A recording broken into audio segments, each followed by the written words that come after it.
It was just our 23rd anniversary, but I had hoped it would be special. Unfortunately, a last-minute business conference meant I couldn't make it. I packed for the 3 days in Baltimore and grabbed a quick bite before leaving. Michelle, I promise I'll make it up to you. Roberts insisted I attend. I looked over the agenda for the seminar and didn't see anything particularly important, but he's the boss, so don't worry about it. Ryan Huck, even when we go to Europe for the 25th, we can go somewhere nice this weekend when you get back. Michelle and I have been married since college, and I have 2 daughters, Haley and Ashley, who are both in college. I worked for Beans International for about 10 years and was doing well. I put in a lot of hours and traveled quite a bit. Michelle didn't seem to mind and found ways to occupy herself while I was away. Our marriage was good and our intimate life was fine. Besides my demanding work schedule, everything seemed okay in my life. We socialized occasionally, mostly at office functions, but sometimes with friends in the neighborhood. The girls were both fairly independent and only relied on us for tuition and some spending money. Michelle and I met, started dating, and got married. It was a natural progression. There was no whirlwind romance or fairy tale ending. I was of average appearance, but Michelle was quite attractive. She stood tall, and I was a full head taller than her. She often wore heels to even things out when we went out together. Her dark brown hair was starting to show a few gray streaks, giving her a sophisticated look. She jogged about 3 times a week to maintain her weight. She was undeniably a fine woman. I'll call you once we're settled in and give you the room number. We'll likely be busy most of the afternoon and evening, with some late scheduled activities. If it goes on too long, I won't call tonight. I told Michelle not to worry. Ryan, I've got a lot on my plate at the moment. The girls dropped off some laundry this weekend and the new book club edition arrived yesterday. Don't worry about me, I'll see you on Friday evening. Michelle read, assured me after a quick kiss, and then I headed off to Baltimore, taking the back roads for the 3-hour drive. It was a 3-hour drive, which I really didn't enjoy. The meeting was after lunch, so I had plenty of time to settle in. I called Michelle to let her know I'd arrived safely. The frustrating thing was that there was nothing new being presented. I'd read the agenda beforehand, but I still expected more. I couldn't understand why I was sent to a conference that felt a bit pointless. I was pretty annoyed after the last session of the afternoon when they announced that we were all going out for a special celebration dinner at Ruth's Chris Steakhouse, even though there were 2 locations in Baltimore. They decided to take us to the one in Philly, where we had a corporate account, and as we arrived in Philadelphia, it was raining cats and dogs. They'd arranged 2 special tables for our group in a private meeting room. Given the prices they charge, I'm sure they didn't want a bunch of rots disturbing the paying customers. After we all placed our orders, I excused myself to visit I went to the men's room. The lighting in the restaurant was dim, but I could still see my wife, Michelle, sitting at a secluded table with Patrick Roberts. She was dressed up, like she'd been to the salon. Michelle only does that for special occasions, maybe 2 or 3 times a year. Then it hit me. Tonight was special because it was our wedding anniversary, and as I stood across the room, everything became much clearer. I finally understood why I was constantly on overnight business trips and attending seminars. I had no idea Michelle was so close to Patrick Roberts, especially considering he was married. We had never socialized with Patrick and his wife. I had no idea when or how they started dating. It didn't matter anyway. It seemed like our trip to Europe would never happen. The restaurant was really elegant, and I didn't want to disturb anyone's meal, so I decided to be discreet. I made my way to the corner of the room near the restroom. I had a view of both Michelle and the conference room. I thought Michelle would turn her phone off, but she didn't. I tried the house phone but got no answer. Michelle tried to use her C phone, which was tricky in such a busy and upscale place. Sorry, Ryan, I'm in the basement and missed the call. I thought you weren't going to ring. What's up? Patrick's expression turned sour as Michelle attempted to keep her voice down. I just wanted to let you know I'm on my way home. The conference ended early, so I should be there in about an hour. See you soon. What, hold on? A minute later, Ryan, the washing machine is acting up. Michelle quickly covered the phone with her hand and started talking to Patrick urgently. You could tell from her facial expressions and hand gestures that something was wrong. Patrick quickly dialed a number on his phone. He was really quick about it. Meanwhile, across the room, the conference director. He answered his own phone. Patrick's conversation with the person on the other end of the line was brief. Michelle's face showed fear as Patrick relayed what he had just heard. She slowly brought the phone back to her mouth. Ryan, I think you know the answer to that. You look lovely in that black dress. The dress goes well with the pearls I got you last Christmas. Don't worry about coming back home tonight. I'm moving out tomorrow. Oh, and happy anniversary, Ryan. We need to talk. That phrase they always say is probably the dumbest thing a woman caught cheating can say, but they always say it. It was pouring with rain. As I left the restaurant, I realized my car was in Baltimore, leaving me stranded in Philly. I began walking towards downtown, but it was pouring with rain and I was soon soaked to the bone. I didn't mind, though, and I didn't switch my phone off, even though it was ringing nonstop. I eventually switched it off to conserve battery, missing out on the free Ruth's Chris steak dinner. I felt pretty down in the dumps until I stumbled upon a cheese steak shop. The food was incredible, but I didn't want to spend any more money on a rental car to head home. I was comfortable there, with all my belongings, but I just couldn't bring myself to go back. I had to convince myself it was necessary to go there from the steak shop. It was just a short walk to the nearest bar. After 6 drafts, I was ready for bed. I woke up in a seedy motel room, likely rented by the hour. My suit was ruined from the previous night's weather. 3 blocks away was the bus station. I bought a razor and shaving cream. I got some cream from a vending machine and a few minutes later I looked presentable.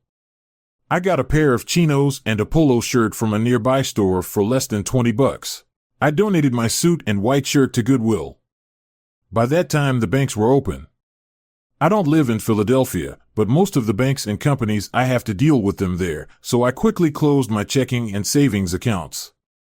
I even withdrew the funds from my daughter's college fund. When I told the mortgage department about my decision to cancel my home loan, they were surprised. They couldn't understand why, given that I had over $60,000 in equity. There was no need for foreclosure since I had $0.000 in equity, but they eventually agreed it was a good deal for them and let me sign the release forms. However, they insisted on my wife's signature as well. I told them that was their problem. I also canceled my bank credit card after settling the balance. Fortunately, I had accumulated a substantial sum in my whole life insurance policies. The company agreed to send the checks to my sister in Savannah. Fidelity Mutual Funds also agreed to mail the checks for my closed account. My cell phone battery died, but a friendly secretary lent me her phone to call work and my department head. My boss wasn't happy about me leaving suddenly, even though he tried to keep me on. He asked me why I'd made such an abrupt decision. He wasn't pleased to hear that Patrick Roberts had been keeping me busy to pursue my wife. I told him it was a done deal and that it couldn't be undone before transferring me. I went to the personnel office and they told me that Roberts would face consequences. They said they'd send my final checks for pay, profit sharing, sick leave, and a basic vacation pay to my sister's address. One of the secretaries even gave me Patrick Roberts' home phone number. I made 2 more phone calls till I canceled 2 more credit cards. An hour later, I got on the bus to Baltimore. My plan was to get my car back and collect a few things I had left in the hotel room. The journey from Baltimore to Savannah would take a full day. My sister Christina and I were close, so I decided to tell her what was going on. I also had to cancel some credit cards that were coming to her house. I turned on my cell phone to charge it in the car, ignoring the several calls that came in during that time. Once I'd settled, I decided to get a new number. I had many hours on the road ahead of me. There was plenty of time for reflection. I couldn't understand what had motivated Michelle to leave with Patrick Roberts. I wondered if I played a part in it or if I was just a bystander. It seemed I'd fallen short as a husband somehow. After a bit of thinking, though, I realized I didn't need to blame anyone. It was time to let go and move on. I regretted not having my birth certificate, passport, and car title with me. I'd have to manage without them or find a way to get them back. Luckily, I had my laptop in my briefcase. I could manage without the cell phone charger anyway. My medical insurance was still valid for 90 days, but I wasn't expecting any health issues about an hour outside Baltimore. I called Patrick Roberts' wife. Patrick had been let go.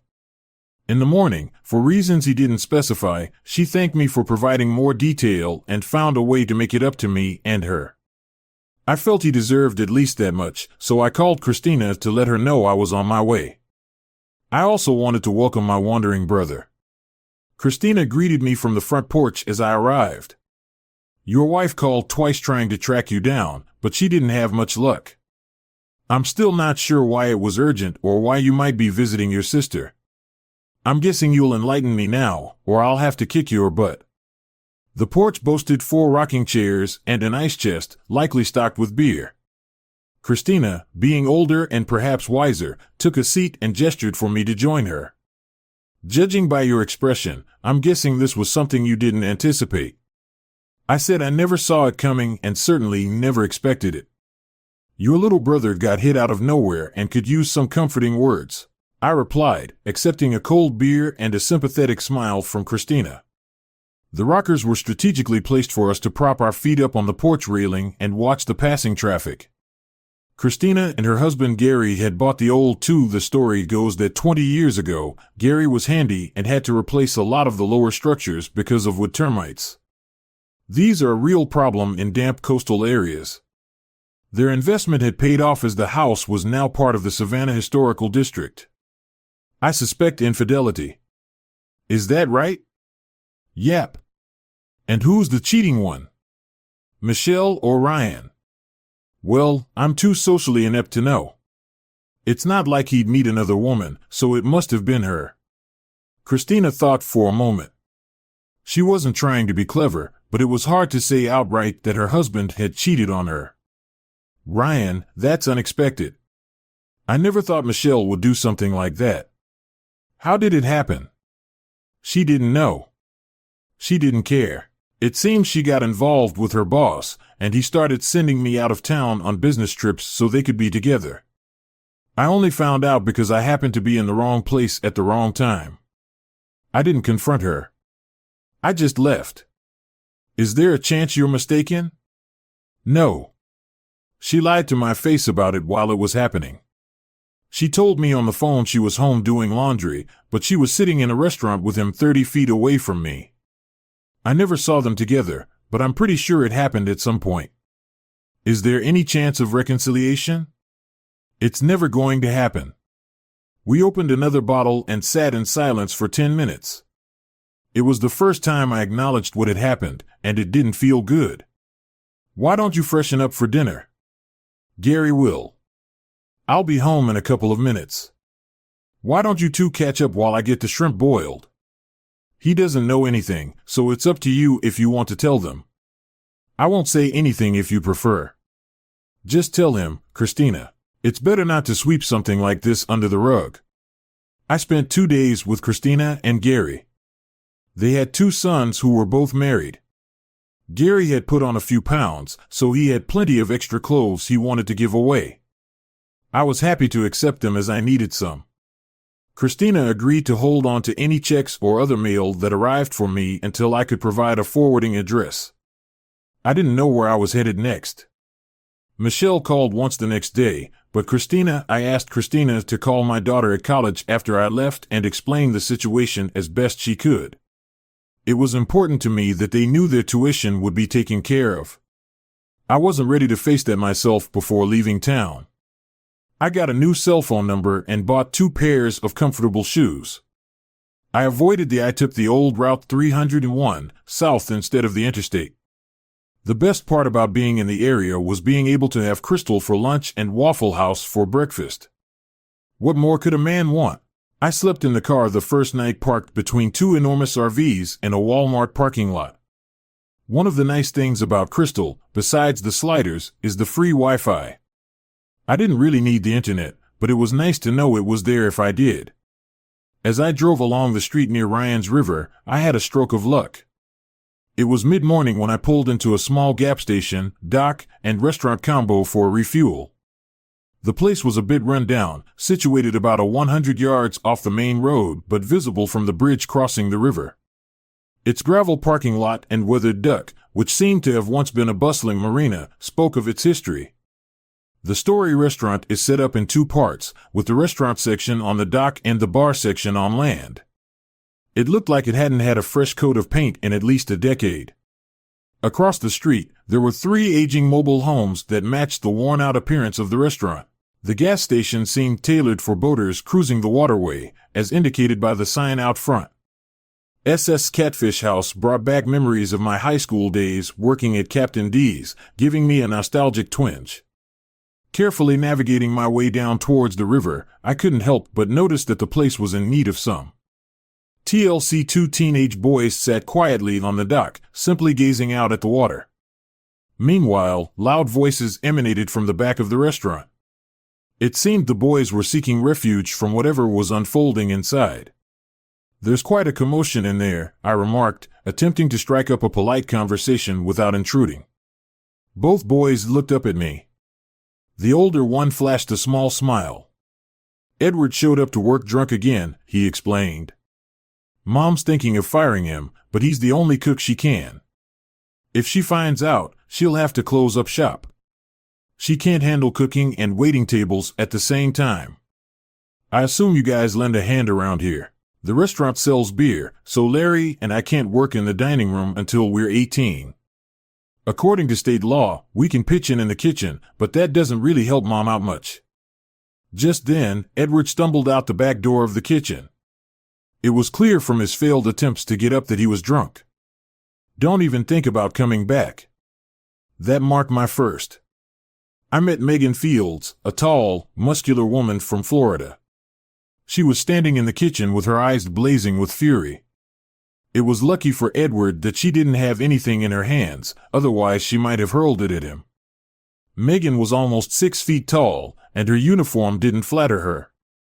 It was obvious she wasn't well endowed. I don't usually notice a woman's chest, but it was striking in this case. I scolded myself for being so tactless and tried to push the thought aside. She had shoulder-length auburn hair and sharp cheekbones that accentuated her dark brown eyes. She looked like she'd had a hard life. She had auburn hair and sharp cheekbones that made her dark brown eyes stand out. She didn't wear much makeup, which made her look a bit tougher than your average woman. She was clearly a strong person who'd been through a lot. She stood with her hands on her hips as Edward stumbled away across the car park. "What the hell are you looking at?" she said, sounding just as angry with me as she had been with Edward. "My name is..." "Hi, I'm Ryan Turner. I was looking for a job."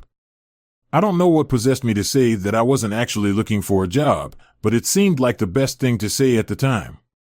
Something about the whole exchange set off a fit of giggles in the two boys. "Larry, Charles, come on in and start getting ready for lunch. There's nothing funny about this, and I don't appreciate it. Mark, I'm Megan. I'm the Wicked Witch of the South." The boys hurried indoors, and Megan turned her attention back to me. She asked for my name and if I had any restaurant experience. I told her I had 2 years at Cap D's, mostly in food prep and cooking. "I'm not a master chef, but I can handle myself in a kitchen." I was drawn into this game despite knowing it would wear thin soon. Her intensity fascinated me. It held my attention like a moth to a flame. My first day as a cook at S's Catfish House went fairly smoothly. I made a few mistakes with orders, but nothing disastrous. The boys were helpful, guiding me through standard procedures and locating supplies. I was used to batter-fried fish, but the breading and frying was similar. The real hassle was cleaning the fryers after the lunch rush. I doubted they'd been cleaned in a year, despite having a relatively simple oil filter system. It was still messy work. Megan and I spent the afternoon prepping for dinner service. She gave me a crash course. When making coleslaw her way, she went over the menu to address any questions I might have. Catfish dominated the menu, though it hadn't been discussed explicitly. I got the sense she assumed I was here to stay, which I was flattered and intrigued by. I found myself with plenty of time to spare and enjoyed the challenge after we finished cleaning up in the evening. Megan handed me a cold long neck. I sat down with Megan to discuss the situation. If I forget, I want to thank you for helping me out today. I really appreciated your assistance. I'm happy to pay $20 an hour for any help you can give me. I don't know where the $20 figure came from. I was just trying to gauge how grateful you are. Edward gets $6 an hour, but I don't have to pay that minimum wage. I'd say around 6 is fair. My main issue is accommodation. The boys and I live in one of the trailers across the street. The owner of the restaurant lives in the big one. Her son Mark runs the gas station and lives in the third trailer. There's a storage room upstairs, but it's bare. You can use the restaurant's toilet, and I can let you. You can shower in the trailer. How much for these luxurious accommodations? I'll pay you in free overtime for 40 hours a week and anything over that you do for free. Are you open every day? I close on Mondays. It's my day at the beauty spa. I found her humor suited her personality. How could I not like this woman? The first night in the storage room was rough. It was dusty, dirty, and the floor was hard, but it was. It was better than sleeping in the Subaru room. The kitchen was great for cooking breakfast. After a week, I was settled in quite comfortably. I gave Christina the address and she sent down a few items of mail, hopefully containing some checks. On the first Monday, I went into Paca and set up a bank account and a safety deposit box. It was a relief to finally unload all my stuff. I took the cash I'd been carrying around, the boys and some second-hand furniture. They enjoyed lending a hand, and I liked having them around. Showering in Megan's trailer felt awkward. I felt like I was imposing on her, so I rigged up an outdoor shower behind the restaurant with some PVC pipe. It worked out well as long as the weather. It wasn't too cold, and the boys helped set it up and even tested it out first. Megan's husband died on an offshore drilling raid 8 years ago during a hurricane. She received some insurance money from the incident and used it to start the restaurant. Mick Hall and she got along fairly well, and Larry and Charles spent a lot of time with me, perhaps seeking a father figure. My daughters and I had a good relationship, but I didn't want to risk jeopardizing that. It was time to touch base with Base, and luckily they were both at Penn State, so I only needed to make one call. When I spoke to Ashley, I could tell she was the one who answered. "Hey, it's Dad. I just wanted to catch up with you guys. Haley, I know you're in class, but I just wanted to check in. I'm waiting for your call. I know your mom has been acting weird, so I wanted to give you a chance to tell me what's going on. I'm sorry for the confusion. So, what's your mom's explanation? She said she set up a romantic anniversary dinner for you both at a steakhouse. Your boss helped out, but when you got there, you saw them together and freaked out. Your mom didn't get a chance to explain. She seemed Ashley, that's quite the story, but it's just that, a story your mom didn't know. I'd be there. She was shocked when I showed up. I called her from inside the restaurant before she even knew I was there. She told me she was at home doing laundry when she saw me. She panicked. It wasn't a surprise party. My boss and your mom planned for me to be out of town so they could meet up. She got caught. She's now trying to cover it up. That sounds more believable. What do you want us to do? And why are you calling from Savannah? I'm not actually in Savannah. I just got the phone there. Try not to be too hard on your mom, but see if you can get her to come clean. Got it. Anything else? If you're going home for Thanksgiving, go into the den and grab my passport, birth certificate, and the Subaru tile. Then mail them to Aunt. Christina will get them to me. Whatever you do, don't give Mama my cell number. I don't want to have to change it again. Sorry about everything, Dad. Haley and I are here to support you if you need anything. Thanks. Oh, and I got all your tuition money, so no need to worry about that. I was relieved knowing that was taken care of, although I dreaded having to break the news to Ashley about her mother. I was sure Ashley Michelle's explanation was interesting, given the circumstances, but it wouldn't hold up in court. I was curious about the affair, but the pain it would cause wasn't worth it. Things were going smoothly at the Catfish house. I received the checks from Christina and the documents the girl sent down. I'd soon get new Florida car tags when the PA ones expired. I deposited my restaurant paychecks into my bank account. But I kept the rest of the money in the safety deposit box because the interest rates were low. It felt safe and I didn't feel like I was missing out on much. I ate at work all week, so Mondays were my chance for something different. The boys were always up for it and Megan joined us naturally. It was my treat, and though neither of us admitted it, it felt like a sort of date. Chinese buffets were our favorite, but we also liked sushi. We also started going to Chinese buffets sometimes, but we'd often end up going quite a bit. I didn't mind though, as Megan had mellowed out a lot. I hadn't seen her nasty side since that first day.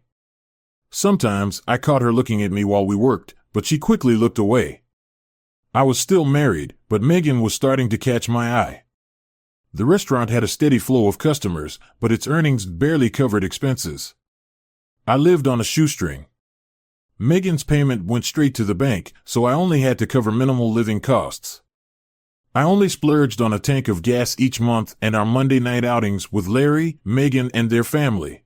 I'm not sure how or when they became my family, it just seemed to happen naturally.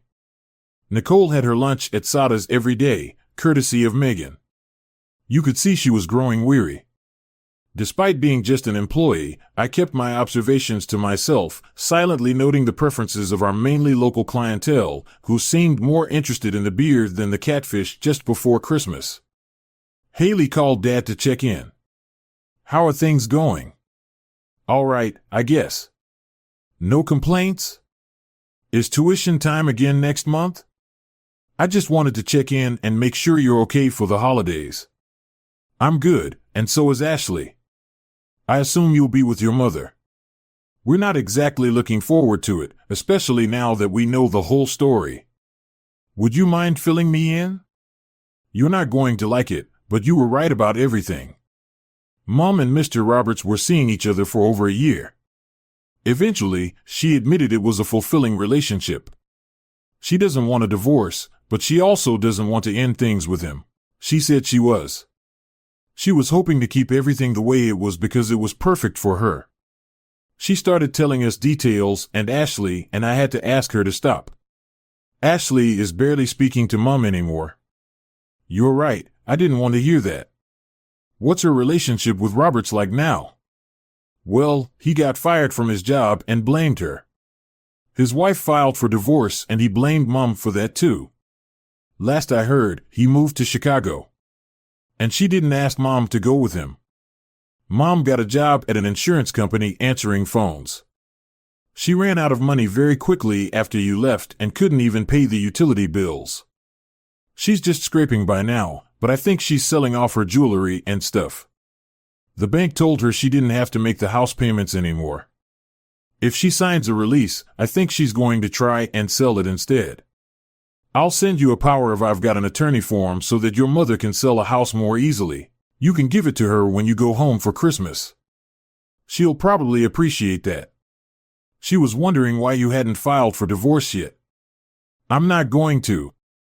When she's ready, she'll have to do it. I have no money, no job, and I'm living off what I took from the bank when I left. It'll run out very soon. I saw no reason to let my daughters or my wife know that I had. I've got a nice little stash in a pocket bank waiting for my day of freedom. My wife had never shown an interest in our finances, and unless she got a really good lawyer, she'd never know I figured she'd go for the cheapest lawyer she could find. I'll let her know when we head downstairs. Haley, I apologize for not getting you or the girls anything for the holidays this year. I'll make it up to you. Just let us know where you are. Let me know where you are and we can come and visit you during spring break. You can make it up to us then. It's a deal. Have a wonderful Christmas. I've been using Megan's shower for the past month or so. She always managed to find something else to do while I was there, so there was no chance of anything improper. Northern Florida gets cold, so I had to rely on her facilities for a couple of months. I had reached the point where I wouldn't mind a bit of inappropriate behavior on her part, but I wasn't smooth enough to orchestrate such a thing. I was afraid that if I did something wrong, it would upset her. Typically, when I showered, the boys were at school feeling guilty for not getting my daughter anything for Christmas. I felt even worse when I got the boys' new game, a turquoise Conco belt. Megan always wore her blouses out, and I couldn't help but imagine how good she would look with the right accessories. We closed the Catfish house early on Christmas Eve and exchanged gifts. Megan and the boys got me a GPS for the Subaru. We indulged in boiled shrimp and whole cronets, but the boys wanted to play with their new toys. Megan told them to go home and not wait up. Charles winked and gave me a thumbs up as they left. Megan and I had a great chat for about an hour.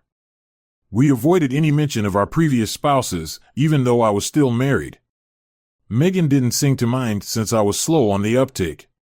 She finally took my hand and led me upstairs. We were both feeling frustrated, and it was clear we were both ready for a bit of fun.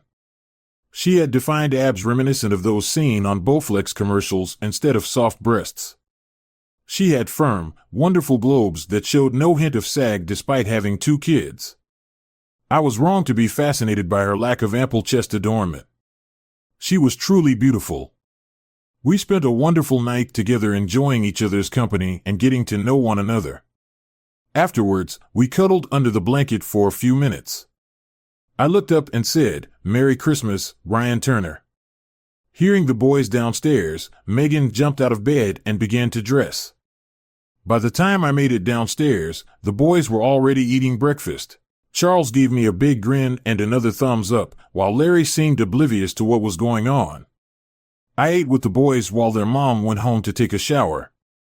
At that moment, a terrible thought crossed my mind about birth control.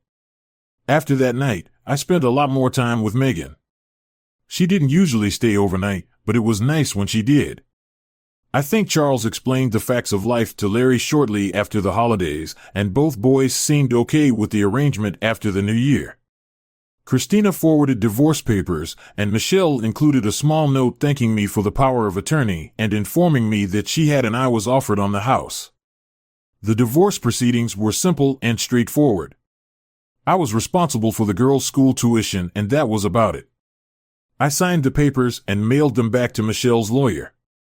I realized I had revealed my location, but I no longer cared.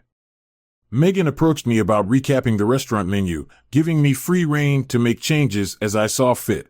I was initially hesitant to take on such a task, but I was happy to take on the task. Our seafood wholesaler was happy to include frozen whitefish portions in our weekly catfish delivery. Charles was keen to learn how to make fish and chips. Megan and I managed everything during the school year, handling the slow but steady business with ease. However, we hadn't anticipated the consequences of increased. I got the boys to help with painting on the weekends. My standards weren't too high, so I was happy with whatever they did. The whole business was Megan's. I could tell she wanted me to take on more of a role in it. At first, I only made suggestions, but over time, she seemed relieved when I took charge of decisions without consulting her. She never criticized or complained about my choices. Running a business like this wasn't my initial plan, but it felt like it was becoming my destiny.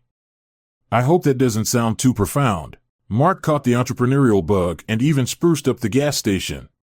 He got shiny new signs and updated pumps that accepted credit cards after calling his distributor. Once cleaned up, a salesman convinced him to install racks selling various tourist items, all at no cost to Mark, who got a cut of each sale. It spruced up the station's appearance, making it seem less run down. Charles got his learner's permit on his 16th birthday, and I loved teaching him to drive the Outback.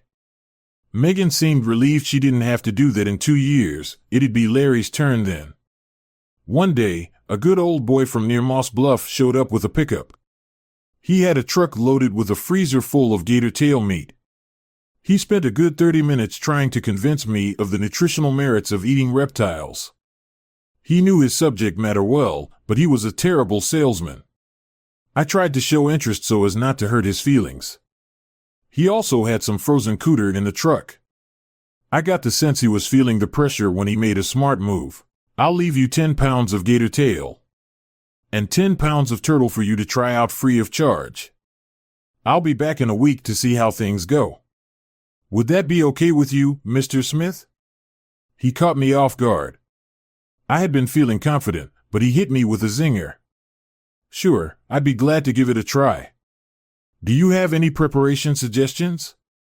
Most people just like to fillet it, bread it, and fry it. If I decide I like it, how much is this going to cost me? He handed me a green sheet of paper with prices, phone numbers, and state permit numbers to sell the gator and the snapping turtle meat. Depending on the portions I served, it would be possible to make a nice profit with what he had if I could sell it. Thanks, Mr. Allen. I'd be happy to give it a try.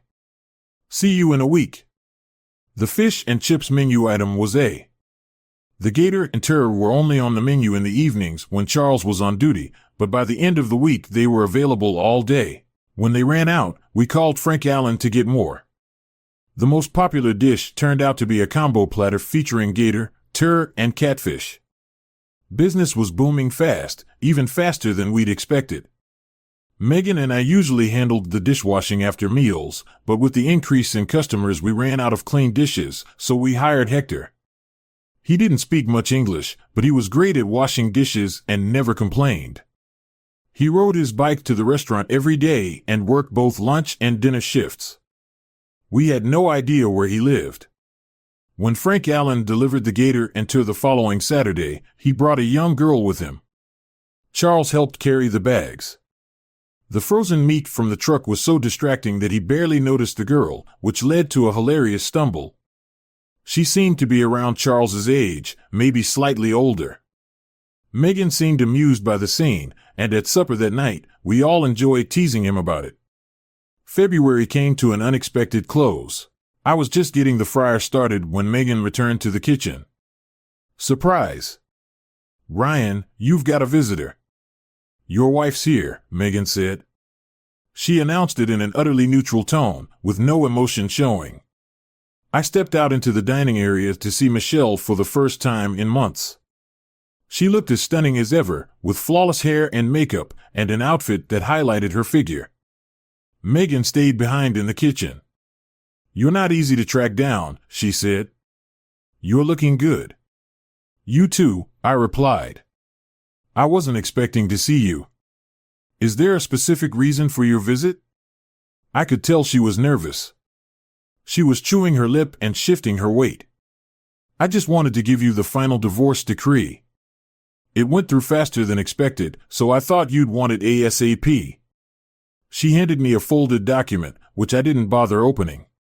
The house has been sold and settled, so I brought a check for half of the proceeds. It's only $223. I didn't realize the realtor's commission would be so high. She passed me a cashier's check with my name on it. I took it and endorsed it when I handed it back. She looked at me questioningly. I don't need the money, I said. Michelle, keep it. It'll help you get started. Just curious, she said. What are your plans? I've sold everything except my clothes, I replied. I'm on my way to stay with my sister in Dallas. She has a job lined up for me. I'll be at the same place where she works. The girls have promised to come down and visit next summer. I hope everything works out for you. Do you have any questions or anything you want to discuss before I go? No, not really. I'm good. I don't need to know any more than I do now. In fact, just having you here is more than I can handle. Thanks for dropping off the papers. Excuse me, I have to get back to work. The crowd will be here soon, so I turned and walked into the kitchen without looking back. I was trying not to be rude, but I didn't want to be with her any longer than I had to. Some people might say I was cold, but I don't care. There is nothing I could do to her that would make up for what she did to me. Megan was standing in the kitchen, looking out over the river. Her face was still expressionless. I went to the end of the room and looked out over the car park. Michelle had just got into her car and was sitting in the driver's seat crying. A minute later she was gone and I would never see her again. I apologize, Megan. I had no idea she would turn up here. I'm not even sure how she found me. I understand it's not my place, but what did she want? She gave me my copy of the final divorce decree. She's free now and you have managed to get myself tangled up again, this time with a captivating young queen. I suppose I'm just a sucker for extraordinary women. I don't see a ring on your finger. How about tomorrow? Finally, I received a response. Megan had a wide grin as she wrapped her arms around my neck after several minutes of passionate kissing. She pulled back and looked at me. Do you remember our Christmas Eve together, of course? How could I ever forget? Well, congratulations, you're going to be a father. We got married the next day and I moved out of the storeroom. The boys were just as thrilled as I was. Nicole's visits to the restaurant ceased, so Megan started bringing light meals or soup to her trailer. After the rush, one day Mark sat down with Megan and me, telling us it was time for Nicole to move to an estate she had to sell the marina complex to afford it, but it wasn't much of a marina anymore. Nick was still sharp and clear-headed. I didn't discuss it with Megan, but I began negotiations with Nicole. It took most of my savings, but I bought the entire operation, including the trailers. The only condition was that Mark could continue running the gas station and boat slips. I'd pay him a salary and provide free lodging in his trailer, which was a win-win since the station was already profitable. I also upgraded the kitchen with a dishwasher, which made Hector very happy. We also hired a waitress to assist Megan, hoping to have her trained by Megan's due date. The waitress was a single mom with 2 kids. 2 kids were over the moon when we offered her the empty trailer at a fair rate. By the end of the year, the marina was doing better than we'd ever imagined. Business was booming, and we introduced boat-run shrimp and peel and eat platters for our female customers. By the end of summer, we had a dozen full. We had boats in the new slips, with a waiting list for any available slots. Money wasn't an issue, just time. I felt content and happy. Charles found a steady relationship with Frank Allen's daughter, Tracy. He spent every chance he could on the outback. Larry started working with Mark and even asked his mom if he could take over the gas station when Mark retired. We hadn't realized Mark was considering retirement, and it seemed a couple of years away. Charles expressed his desire to stay with the restaurant after a few days with their mother, Haley, and Ashley came to spend the rest of the summer. They were happy to help out and found staying in the storeroom amusing. They got along great with my daughters. They say the gender of a baby is determined by the father's genes. In September, Megan had a baby girl, whom we named Nicole. When our first wedding anniversary arrived, Megan asked where I wanted to go to celebrate. I replied that I didn't want to go to a steakhouse. Thanks to everyone who took the time to listen to today's stories. If you enjoyed it, please consider liking and subscribing. If you haven't already, feel free to share your thoughts on the events in the comments below. Take care.